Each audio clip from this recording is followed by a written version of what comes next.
పుట్టిన ప్రదేశాన్ని బట్టి, పుట్టినటువంటి తల్లిదండ్రులను బట్టి కులము నిర్ణయము కాదు, గుణమును బట్టి నిర్ణయము. అతనిలో ఏ గుణముంది, అతనిలో ఏ గుణము ఉన్నది. సత్వగుణము బాగా అభివృద్ధిగా ఉండి దానికి సపోర్టింగ్గా రజోగుణం ఉంటే వాళ్ళు బ్రాహ్మణులు. రజోగుణం బాగా అభివృద్ధి చెంది సత్వగుణము దానికి సపోర్టింగ్గా ఉంటే వాళ్ళు క్షత్రియులు. రజోగుణం బాగా అభివృద్ధిలో ఉండి తమోగుణము సపోర్టుగా ఉంటే వాళ్ళు వైశ్యులు. తమోగుణం అభివృద్ధిలో ఉండి రజోగుణము దానికి సపోర్టుగా ఉంటే వాళ్ళు శూద్రులు అని చెప్పి నిర్ణయం చేయడం జరిగింది. భగవద్గీతలో అదే చెప్పారు. చాతుర్వర్ణ్యం మయా సృష్టం గుణ కర్మ విభాగశః. కాబట్టి ఈ గుణమును బట్టి వాళ్ళ యొక్క వర్ణము నిర్ణయించబడిందే కానీ వాడు కులమును బట్టి వాడు ఫలానా దీంట్లో పుట్టినాడు కాబట్టి వాడు ఫలానా కులస్తుడు అని నిర్ణయం చేయలేదు. అంటే వాడు సత్వగుణంలో ఉన్నాడని అనుకోండి, వాడు ఎక్కడున్నా పుట్టని, ఎలాగైనా పుట్టని, ఎక్కడున్నా కూడా సత్వగుణం అభివృద్ధిలో ఉండి ఆ రజోగుణం సపోర్టుగా ఉంటే అతను బ్రాహ్మణుడే. రజోగుణం అభివృద్ధిలో ఉండి సత్వగుణం సపోర్టుగా ఉంటే అతను ఎక్కడన్నా పుట్టని, బ్రాహ్మణుల ఇంట్లో పుట్టిన అతను క్షత్రియుడే, బ్రాహ్మణుడు అని చెప్పబడడు. లేదా ఇంకా వేరే వాళ్ళ ఇళ్ళల్లో పుట్టిన అతనికి రజోగుణం అభివృద్ధిగా ఉండి దానికి సత్వగుణం సపోర్టుగా ఉంటే అతను క్షత్రియుడే. లేదా శూద్రుల ఇళ్ళల్లో పుట్టాడు, శూద్రుల ఇళ్ళల్లో పుట్టి సత్వగుణం అభివృద్ధిగా ఉంది, దానికి రజోగుణం సపోర్టుగా ఉంది, ఇప్పుడు అతను బ్రాహ్మణుడే. చూడండి, అతను ఇప్పుడు బ్రాహ్మణుడిని నిర్ణయం చేయడం జరిగింది. ఇది భగవద్గీత యొక్క వైశిష్ట్యం. కానీ లోకంలో ఎట్లా ఉందంటే, లోకంలో దానికి బద్ధ విరుద్ధంగా ఉంటుంది. పుట్టుకను బట్టి కులము నిర్ణయించడం జరిగింది, కానీ శాస్త్రం ప్రకారం అలా లేదు. సరే, ఇప్పుడు బ్రాహ్మణులు అన్నప్పుడు ఇప్పుడు చెప్తాను చూడండి, సత్వగుణం అభివృద్ధిలో ఉంటే వాళ్ళల్లో వాళ్ళు చేయాల్సిన కర్మలేంటి అంటే వాళ్ళకి నిత్యకర్మలు అనేవి వస్తాయి కదా, నిత్యకర్మలు నైమిత్య కర్మలు అనేవి ఉంటాయి. సత్వగుణం అభివృద్ధిలో ఉండేటువంటి వాడు శమమును కలిగి ఉండుట, దమమును కలిగి ఉండుట, తపస్ కలిగి ఉండుట, తర్వాత ఓర్పు ఉండుట, శాస్త్రజ్ఞానము కలిగి ఉండుట, శాస్త్రజ్ఞానమును ఇతరులకు చెప్పుట, ఇది బ్రాహ్మణుని యొక్క ధర్మం. ఎవరికి? సత్వగుణం అభివృద్ధిలో ఉన్నటువంటి వాడు చేయాల్సిన పని. తర్వాత రజోగుణం అభివృద్ధిలో ఉండేటువంటి వాడు, రజోగుణం అభివృద్ధిలో ఉండుట అంటే ఇప్పుడు చూడండి, ఈ నాయకులందరూ ఉన్నారే, వార్డు మెంబర్తో మొదలుకొని ఇంకా పైన ఉండేటువంటి నాయకుడి వరకు ఉండేటువంటి వాళ్ళందరూ ఉన్నారే, వీళ్ళందరూ కూడా రజోగుణము అభివృద్ధిలో ఉన్నటువంటి వాళ్ళు. వీళ్ళందరూ క్షత్రియులు. వీళ్ళు చేయాల్సినటువంటివి వాళ్ళకు చెప్పడం జరిగింది.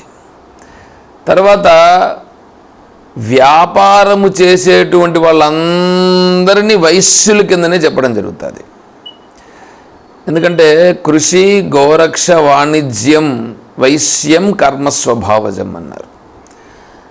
కాబట్టి ఈ వాణిజ్యం అనేటువంటిది చేస్తూ ఎవరైతే ఉన్నారో వాళ్ళు ఎక్కడన్నా పుట్టి ఉండనే కాక వాడిలో ఆ స్వభావం ఉందిగా, వాడిలో ఆ స్వభావం ఉందనంటే ఇప్పుడు వాడు ఏమిటి? వాడు వైశ్యుడు అని అర్థం. అంటే వాళ్ళలో తమోగుణము సపోర్ట్ చేస్తూ రజోగుణం అభివృద్ధిలో ఉన్నది, అది విషయం అక్కడ.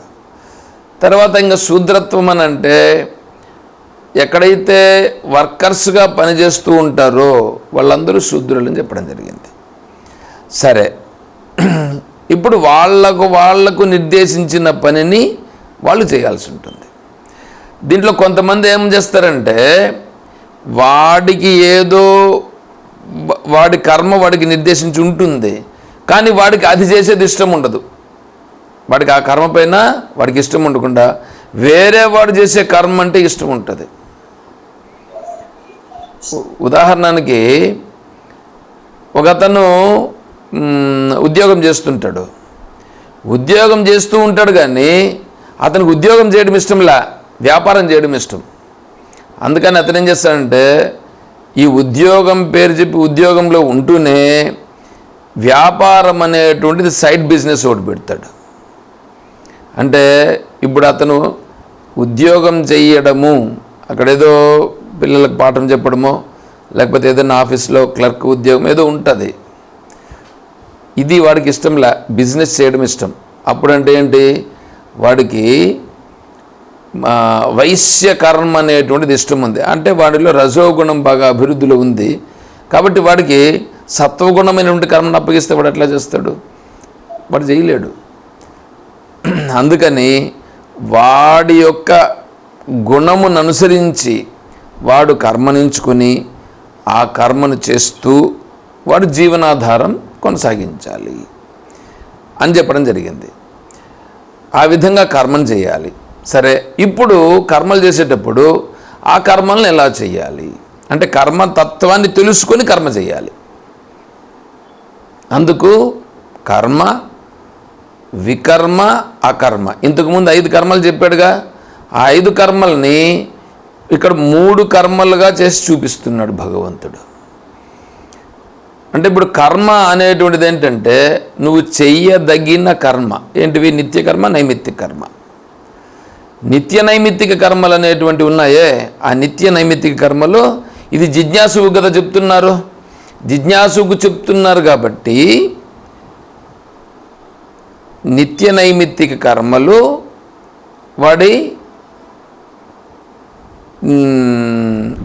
వాడు చేయాల్సిన కర్మ. తర్వాత వికర్మ. వికర్మనంటే శాస్త్రం నిషిద్ధము చేసిన కర్మలను వికర్మ అంటారు. శాస్త్రము నిషిద్ధం చేసింది కర్మలు. ఏ ఏ కర్మలనైతే శాస్త్రం నిషిద్ధం చేసిందో దానిని వికర్మ అంటే దాన్ని చెయ్యనీకూడదు, దాన్ని వికర్మ అంటారు. తర్వాత అకర్మ. అకర్మ అంటే ఇప్పుడు శరీరం గమన కూర్చొని ఉంది, వీడు అనుకుంటున్నాడు ఏం పని చేస్తా ఉన్నావురా అని అడిగితే ఏమంటారు, నేనేమీ పని చెయ్యటలేదు అని అంటాడు. నేనేం పని చేయట్లేదని అంటే నేను కర్మ చేయలేదు అని అంటున్నాడు. అంటే వీడి ఉద్దేశంలో నేను కర్మ చేయడం లేదు అని అంటున్నాడు, కానీ కర్మ చేయట్లేదా అంటే కర్మ చేస్తున్నాడు. ఏం కర్మ చేస్తున్నాడు? శరీరమును కూర్చుని పెట్టుట అనే కర్మను చేస్తున్నాడు.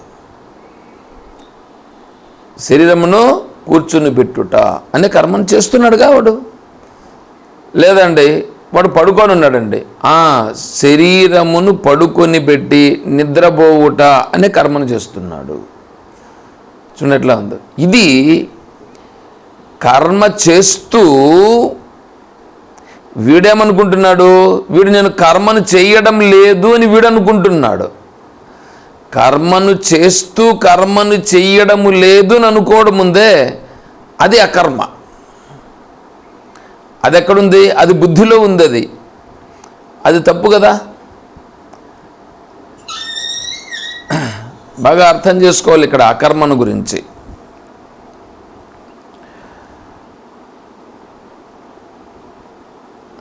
అకర్మ అంటే కర్మ చేస్తూ ఉంటాడు వీడు, కానీ నేను కర్మ చేయలేదు అని ఉంటాడు. గమన కూర్చుంటే కర్మ చేయనట్లా, కళ్ళు మూసుకొని ఉంటే కర్మ చేయనట్లా. చూసేదానికి అందరూ కూడా వీడు గమన కూర్చో ఉన్నాడు అని అనుకుంటారు, కానీ వీడు మనసులో అన్ని ప్లాన్ చేస్తూ ఉంటాడు. కర్మ చేయడం లేదా?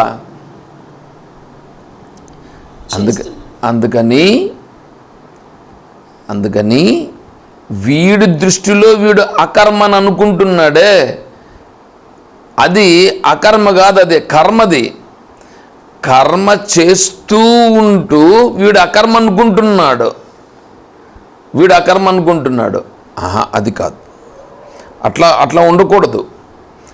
అకర్మనంటే నిజంగా అకర్మ అంటే ఏంటంటే ఆత్మస్వరూపమునందు కర్మ ఉండదు, అది అకర్మ అవుతుంది. ఆత్మ కర్మ చెయ్యదు. వీడేమనుకుంటున్నాడు, వీడు కర్మ చేస్తూ కర్మ చెయ్యలేదు అని అనుకుంటున్నాడు వీడు. దానిని అకర్మ అని అంటారు. ఇక్కడ కర్మ చేస్తూ కర్మ చేయట్లేదు అని వీడు అనుకుంటాడు, వీడు ఫీల్. సో ఆ ఫీల్ని అకర్మ అని అంటున్నాడు. అదొద్దు, అట్లొద్దు అని దాన్ని కూడా వరగబెడుతున్నారు.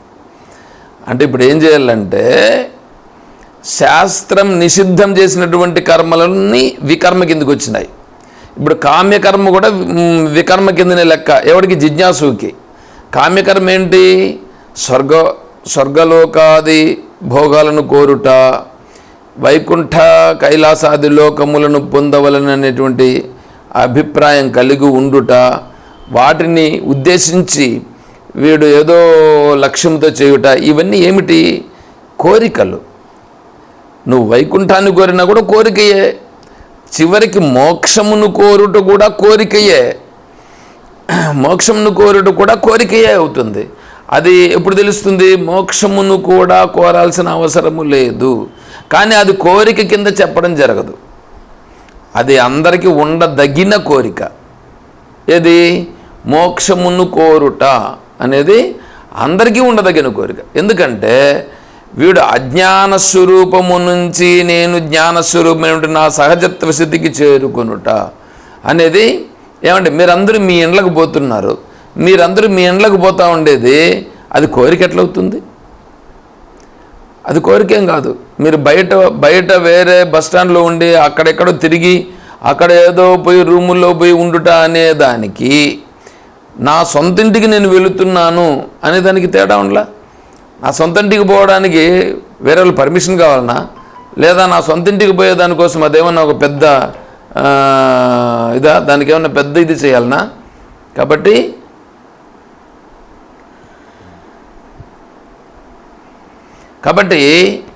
అదేం పెద్ద ఇది కాదు.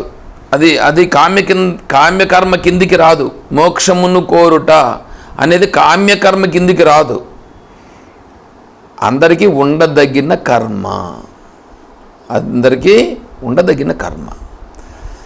తర్వాత ఇప్పుడు ఇక్కడ వాడు నిత్యకర్మ ఉంది కదా, వాడికి నిత్యకర్మ నైమిత్తిక కర్మ రెండు ఉన్నాయి కదా. ఆ కర్మలను ఎలా చెయ్యాలి? కర్మణో హ్యపి బోద్ధవ్యం చ వికర్మణః అకర్మణశ్చ బోద్ధవ్యం గహనా కర్మణో గతి అని చెప్పి, అంటే కర్మ, వికర్మ, అకర్మ మూడున్నాయి. కర్మ అంటే చేయదగిన కర్మ, నిత్య నైమిత్తిక కర్మలు కర్మ కింద వస్తాయి. వికర్మ చెయ్యదగని కర్మలు, చేయకూడదు ఆ కర్మలు, అవి వికర్మ కిందకు వస్తాయి. తర్వాత అకర్మ, వీడు కర్మ చేస్తూ కూడా నేను కర్మ చేయలేదు అని అనుకుంటున్నాడు, అది అకర్మ కిందకు వస్తుంది. కాబట్టి అకర్మ అనేదాన్ని కూడా బాగా పెట్టు. అట్లాంటి భావాలు వద్దు. అకర్మ అంటే ఒకటి ఆత్మస్వరూపమునందు మాత్రమే కర్మ లేకుండా ఉంటుంది. నేను సాక్షి స్వరూపుడును అనే స్థితిలో ఉంటూ నువ్వు కర్మ చెయ్యి. నేను సాక్షిని అనే స్థితిలో ఉంటూ నువ్వు కర్మలు చేస్తే అప్పుడు కర్మలు నిన్ను అంటకుండా ఉంటాయి.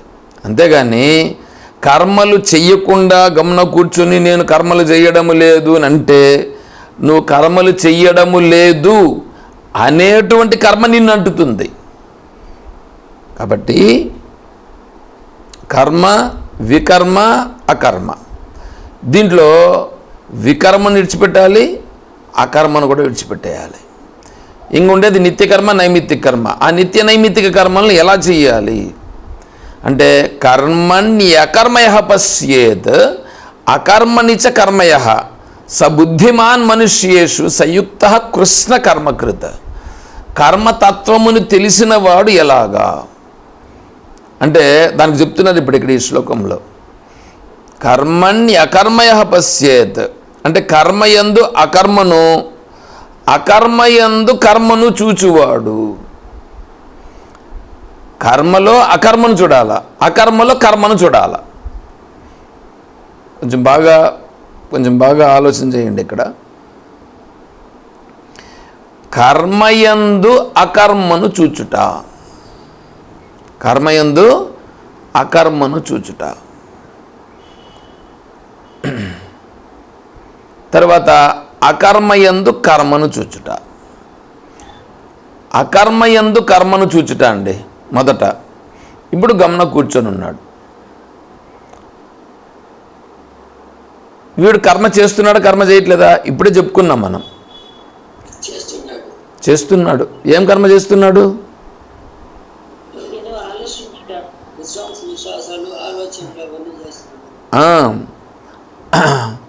ఆలోచించుట అనేది దాన్ని వరగబెడదాం. ఆలోచించడం అనేది తర్వాత వస్తుంది. ఇప్పుడు కూర్చొని ఉండుట, శరీరాన్ని ఏం చేశాడు వీడు? శరీరాన్ని కూర్చొని పెట్టాడుగా. శరీరమును కూర్చుని పెట్టుట అనే కర్మను చేస్తున్నాడు. శరీరమును కూర్చొని పెట్టుట అనే కర్మను చేస్తున్నాడు. కానీ వీడేమంటున్నాడు? నేను కర్మను చెయ్యుట లేదు అని అంటున్నాడు. అంటే వీడు అంటుండేటువంటి అకర్మలో కర్మను చూచుట. అకర్మ కదా వీడు అంటా ఉండేది, నేను కర్మ చేయలేదు అని కదా అంటున్నాడు. కర్మను చేయుట లేదు అనే దానిలో కర్మ జరుగుచున్నది అని చూచుట. అకర్మయందు కర్మను చూచుట. ఇది అంటే శరీరం గమ్మున కూర్చుని పెడితే ఇది అకర్మ కాదు. అంటే వీడు అకర్మను అనుకుంటున్నాడు, ఆ అకర్మలో కర్మను చూచుట. అంటే శరీరమును కూర్చుని పెట్టుట అనే కర్మను చేస్తున్నాడు. ఇప్పుడు ఇదంతా ఎక్కడ జరుగుతుంది? మనస్సులో ఇవన్నీ జరుగుతున్నాయి. మనస్సులో ఉందండి ఇది. కర్మ చేయుట, కర్మ చేయకపోవుట, కర్మ ఫలమును కోరుట, కర్మ ఫలమును కోరకుండా ఉండుట ఎక్కడ? ఇదంతా మనస్సులో, బుద్ధిలో జరిగేటువంటిది. ఆత్మస్వరూపానికి ఇదేం సంబంధం లేదు. ఆత్మస్వరూపానికి దీనికి ఏం సంబంధం లేదు. ఈ మనస్సు కర్మను చేస్తే కర్మలో బంధింపబడుతుంది. మనస్సు కర్మకు అంటకుండా మనస్సు ఉంటే ఆ కర్మ నుంచి విడుదల చెందుతుంది. అందుకని ఇప్పుడేం చేయాలి? వీడు గమన కూర్చొని పెట్టి నేను సన్యాసం తీసుకున్నాను అని వాడు గమన కూర్చుంటాడు. నేను కర్మ చేయట్లేదు అని అంటాడు. నువ్వెందుకు కర్మ చేయట్లేదు? కూర్చొని ఉన్నావు, ఆ కూర్చొని ఉండుటే కర్మ. పడుకొని ఉన్నావు, పడుకొని ఉండుటే కర్మ. భోజనం చేస్తున్నావు, భోజనము చేయుటయే కర్మ. అందుకు ఆ కర్మను కూడా అకర్మ ఉంది అక్కడ. అకర్మని నువ్వు అనుకుంటున్నావు, అకర్మ యందు కర్మను చూచుట. దాన్ని ఎక్కడ? బుద్ధిగతంగా చూడాల. ఇది బుద్ధిగతంగా చూసేటువంటిది. ఇది అకర్మ కాదురానైనా, అకర్మ అనేటువంటి దాంట్లో కర్మ జరుగుచున్నది అని చూచుట. అది బుద్ధి రూపంగా. తర్వాత కర్మ యందు అకర్మను చూచుట. కర్మలో అకర్మను చూచుట అంటే ఎట్లాగా? కర్మ చేయుట. కర్మ చేసింది ఏంది? కర్మ చేసినటువంటివి ఇంద్రియాలు చేసినాయి, శరీరం చేసింది, మనస్సు చేసింది. కర్మ చేసింది శరీరం, కర్మ చేస్తుంది. ఇంద్రియాలు, జ్ఞానేంద్రియాలు కర్మ చేస్తాయి, కర్మేంద్రియాలు కర్మ చేస్తాయి. జ్ఞానేంద్రియాలు ఏంటి? కన్ను, ముక్కు, చెవి, నాలుక, చర్మం. కన్ను చూస్తుంది, చెవి వింటుంది, నాలుగు రుచి చూస్తుంది, ముక్కు వాసన చూస్తుంది, చర్మం స్పర్శను చూస్తుంది. ఇవి కర్మలు. తర్వాత కర్మేంద్రియాలు వాక్కు, పాణి, పాదం, పాయు, ఉపస్థ. వాక్కు నోరు మాట్లాడుతుంది, చేతులు ఇవ్వడం తీసుకోవడం చేస్తాయి, పాదాలు పోవడం రావడం చేస్తాయి, పాయు ఉపస్థలు మలమూత్ర రంధ్రాలు విసర్జించడం చేస్తాయి, విసర్జించడం అనుభవించడం ఇవి చేస్తాయి. ఇవి కర్మలు చేస్తున్నాయి. మనస్సు సంకల్పం, వికల్పం ఇదంతా మనస్సు చేస్తూ ఉంది. ఇదంతా కర్మలు ఇవి. తర్వాత బుద్ధి నిశ్చయం చేస్తుంది. ఇది కర్మ. ఇక్కడ కర్మ జరుగుతూ ఉంది. ఇక్కడ కర్మ జరుగుతూ ఉండే దాంట్లో కర్మయందు అకర్మను చూచుట. అంటే అకర్మ అంటే ఏంటి? ఇక్కడ ఆత్మస్వరూపం. ఆత్మస్వరూపం కర్మను చేయుట లేదు. ఇవి కర్మలు చేస్తున్నాయి కానీ నేను ఆత్మస్వరూపం. నేను ఆత్మస్వరూపం కాబట్టి నేను కర్మలు చేసేవాడిని కాదు. ఈ కర్మలు చేస్తాంటే ఇవి కర్మలు చేస్తున్నాయి. శరీరం కర్మ చేస్తుంది. శరీరము, ఇంద్రియాలు, మనస్, బుద్ధి ఇవి కర్మలు చేస్తున్నాయి. నేను కర్మను చేసేవాడును కాదు అని సాక్షిభూతుడుగా ఉండుట. అంటే కర్మ చేస్తూ సాక్షిగా ఉండేదాన్ని కర్మయందు అకర్మ అంటారు. అకర్మయందు కర్మ. వీడు గమన కూర్చొని సోమరిపోతుగా కూర్చొని నేను కర్మ చేయలేదు అని అంటుంటాడు. ఇది అకర్మయందు కర్మను చూచుట. ఇది బుద్ధిగతంగా రెండు జరిగేటువంటివి. చూడండి, ఆత్మస్వరూపం ఉన్నాడే, ఆత్మస్వరూపంలో ఉండేటువంటి వాడు అతను జ్ఞాని. వీటన్నిటితో సంబంధం లేదు అతనికి. అతను సర్వకర్మ సన్యాసం, సర్వకర్మ సన్యాస స్థితిలో ఉంటాడు అతను. అందుకనే శారీరం కేవలం కర్మ కుర్వన్నాప్నోతి కిల్బిషం అనింది అక్కడ. అతను సర్వకర్మ సన్యాసము చేసి అతనికి ఏ కర్మ చేయాల్సినటువంటి అవసరము లేదు కాబట్టి, అతన్ని కర్మ చెయ్యాలనే సంకల్పం కూడా లేదు కాబట్టి కర్మతో సంబంధం లేదు, గమనం ఉన్నాడు. అప్పుడు శరీరం అకర్మగా ఉంది కానీ శరీరం కూర్చొని ఉందని చూస్తున్నాడు అతను. అతను కూడా జ్ఞాని. జ్ఞాని ఏం చేస్తున్నాడు? శరీరం కర్మ చేస్తూ ఉంది అని చూస్తున్నాడు. వాకింగ్ మెడిటేషన్ అంటే అదే. వాకింగ్ మెడిటేషన్ అంటే శరీరం నడుస్తూ ఉంటే శరీరం నడుస్తూ ఉన్నది అని చూచుట, దాన్ని పరిశీలించుట. తర్వాత శరీరము ఆరోగ్యంగా ఉండుట కొరకు దానికి పరిశ్రమ అవసరమవుతుంది. అందుకని యుక్తాహార విహారస్య యుక్త చేష్టస్య కర్మసు అన్నాడు భగవంతుడు కూడా. కాబట్టి యుక్తంగా కర్మ ఉండాలి. ఎందుకంటే శరీరం కదలకుండానే గమన గుజం పెట్టేశారు అనుకోండి, అది జండు పట్టిపోయి ఆ శరీరం పనికి రాకుండా అయిపోతుంది. కాబట్టి అట్లా వద్దు. శరీరానికి ఏదో ఒక చిన్న కర్మ ఉండాలి. చిన్న కర్మ అంటే ఇదే వాకింగ్, అదంతా కూడా ఉండాలి. తర్వాత శరీరానికి ఆహారము లేకపోతే నిలవదు. వాడి ప్రారంధాన్ని అనుసరించి వాడికి ఏదైతే వస్తుందో దాన్ని ఆరోగ్యకరమైనటువంటి ఆహారాన్ని దానికి పెట్టుట, అది భిక్షాటన రూపంగా చేసి ఆ భిక్షా ఆహారాన్ని దానికి సమర్పించుట. అప్పుడు అదేమవుతుందంటే శారీరం కేవలం కర్మ, అందువలన వాడు అది కర్మ చేసినా కర్మ చెయ్యనట్లు అవుతుంది. తర్వాత ఎక్కడో ఒక జాగాలో పడుకోవాలి. ఇది నాది అనే భావన లేకుండా ఈశ్వరుని యందే నేను ఉన్నాననే దృష్టితో అక్కడ ఉండుట. ఆ విధంగా ఉంటే శారీరం కేవలం కర్మ, నిరాశీర్యతచిత్తాత్మ త్యక్త సర్వ పరిగ్రహ, శారీరం కేవలం కర్మ కుర్వన్ ఆప్నోతి కిల్బిషం అని భగవంతుడే చెప్పాడు. కాబట్టి ఆ శరీరం అనేటువంటిది ఉన్నంత వరకు వాడు ఆ శరీరానికి కావాల్సినటువంటి ఆహారాన్ని, నిద్రని, ఆ శరీరం కొద్దిగా యాక్టివ్గా ఉండేదానికి చేయాల్సినటువంటి చిన్న కర్మను చేస్తూ ఉంటాడు. అలా చేస్తూ ఉండేదాని వలన వాడు శరీరంతో కర్మ చేసినా కూడా కర్మ చెయ్యని వాడు అవుతాడు. అదొకటి మాత్రం అక్కడ ఎగ్జంప్షన్ ఇచ్చిపెట్టేశారు. ఎందుకంటే దాన్ని ఇంకా కొద్దిగా లోతుగా వెళ్ళొచ్చు. ఆ లోతుగా వెళ్ళిన సందర్భం అది మళ్ళీ చెప్తాం జ్ఞాని దృష్టిలో. కానీ ఇప్పుడు ఇక్కడ జిజ్ఞాసు దృష్టిలో కదా. జిజ్ఞాసు దృష్టిలో ఇప్పుడు నేను జ్ఞానిని కావాలనే దృష్టిలో వీడు కర్మ చేస్తున్నాడు కాబట్టి వీడు వీడి జీవనాధారానికి కావాల్సిన కర్మను వీడే చేసుకోవాలి. జీవనాధారానికి కావాల్సిన కర్మను వీడు చేసుకోవాలి. అంతేగాని దేవుడు ఏదో ఇస్తాడు అని చెప్పి ఈ కర్మను చేయకుండా నేను గమనం విడిచిపెట్టేసేసి నేను దేవుని దగ్గరికి పోతున్నాను, దేవునిలోకి వెళ్ళిపోతాను, అవన్నీ శుద్ధ తప్పులు. అలా వెళ్ళకూడదు. అందుకని నీ గుణమును అనుసరించి నువ్వు చేసేటువంటి కర్మను ఈశ్వరారాధన రూపంగా, అంటే ఈశ్వరుడు నాకు ఈ పని ఇచ్చాడు, ఆ పని నేను ఈశ్వరునితో సంబంధం పెట్టుకొని నువ్వు చేసే పని నువ్వు ఏ పని చేస్తున్నావో ఆ పని ఈశ్వరునితో చేస్తున్నావు. అంటే నీ ఎదురుగా ఉన్నటువంటి వాళ్ళు నువ్వు చేసేటువంటి పని నీ ఎదురుగా ఉన్నటువంటి వాడు ఈశ్వరుడే. ఆ ఈశ్వరునితో నేను ఇప్పుడు ఆ కర్మ చేస్తున్నానని ఆ దృష్టితో చేస్తే అది తొందరగా ఆ ఫలాసక్తి అనేటువంటి భావన తొలగిపోయి ఈశ్వరారాధన రూపమైనటువంటి కర్మగా మారుతుంది. అప్పుడు అది కర్మయోగముగా మారుతుంది. చూడండి ఎట్లా ఉంది ఇప్పుడు ఇక్కడ. కాబట్టి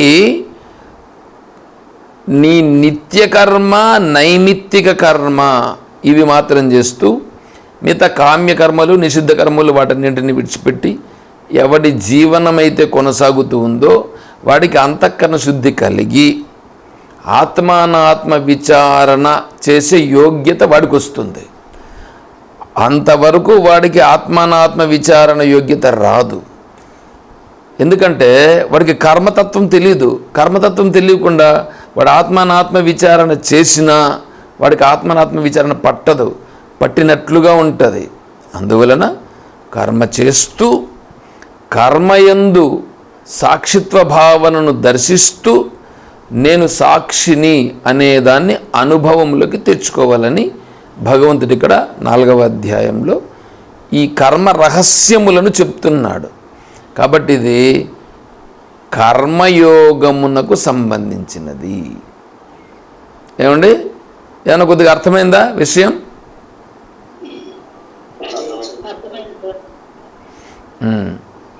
నెక్స్ట్ సండే నేను బెంగళూరులో స్వామీజీ వస్తున్నారు. బెంగళూరులో స్వామీజీ యొక్క క్లాసెస్ ఉంటాయి కాబట్టి నేను 30వ తారీఖు ఉదయం క్లాస్ ఉంటుంది, మళ్ళీ సాయంకాలం క్లాస్ ఉండదు. నేను సాయంకాలానికి బెంగళూరుకి వెళ్తాను కాబట్టి మళ్ళీ నేను 16వ తారీఖు మళ్ళీ నేను కుప్పంకి వస్తాను. అంతవరకు క్లాసెస్ ఉండవు. కాబట్టి రేపు ఆదివారానికి ఏమీ వద్దులేండి, టాపిక్ ఏమొద్దు.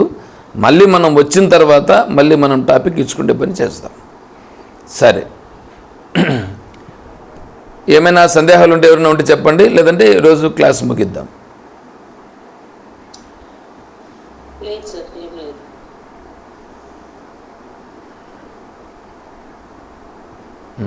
ఇంకా ఎవరేం మాట్లాడలేదు. ఓకే, సరే. టాపిక్ అర్థమైందిగా ఇప్పుడు ఈరోజు చెప్పింది కర్మయోగం గురించి? ఓకే.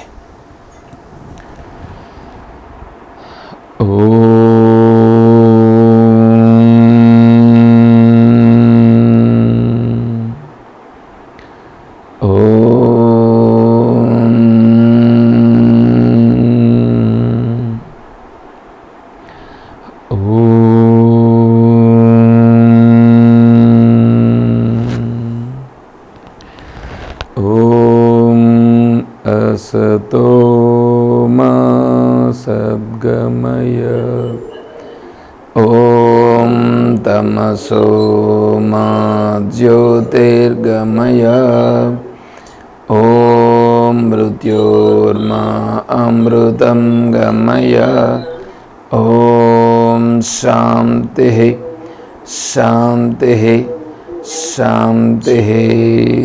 हरि ओम तत्सत् सर्वं श्री सद्गुरु चरणारविंदार्पणमस्तु। ओम जय बोलो श्री कृष्ण परमात्मा की जय, बोलो गीता माता की जय, बोलो भक्त मंडली की हर नमः पार्वती पतये हर हर महादेव। जय सीताराम। हरि ओम तत्सत्। ओम हरि ओम ओम।